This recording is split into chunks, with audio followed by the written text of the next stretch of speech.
Ay, nakakatamad naman dito sa bahay. Ano kaya gagawin ko?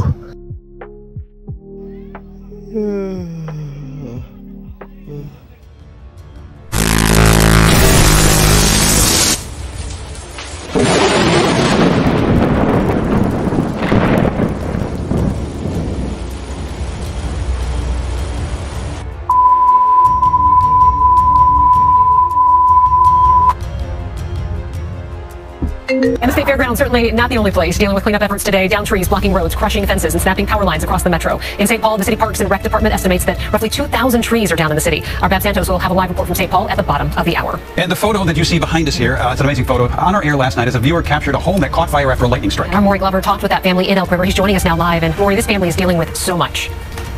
Well, that's where it hit. And blew that fascia and subfascia off. As a carpenter by trade, Bob Bostrom helped build his dream house by hand nearly 25 years ago. But seeing the home where he and his wife raised their children become a burned-out shell is almost too much to take. The couple had just gotten home from dinner around 7:30 Monday night when lightning struck a dormer on the front of the house, sending part of the ceiling and a light fixture to the living room floor. Bostrom says in no time the roof was engulfed in flames, and firefighters had to truck in water from a block away because there are no hydrants on their cul-de-sac. Emergency responders were able to salvage some prized possessions.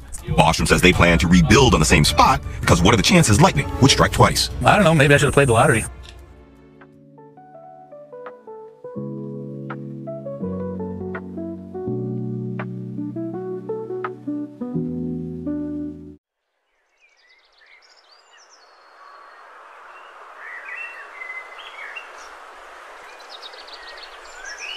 Kaya pala yung sinapit doon sa Maynila nung nakaraan taon.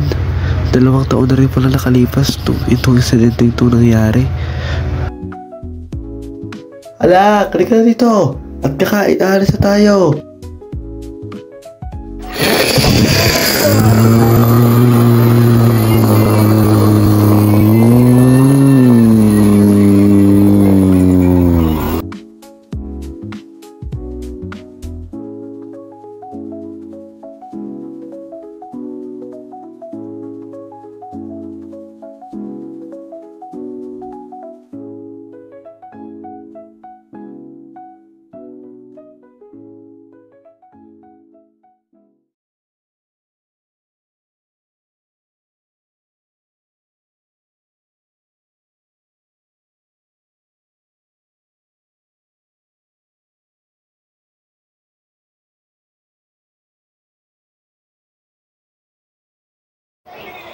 Huh?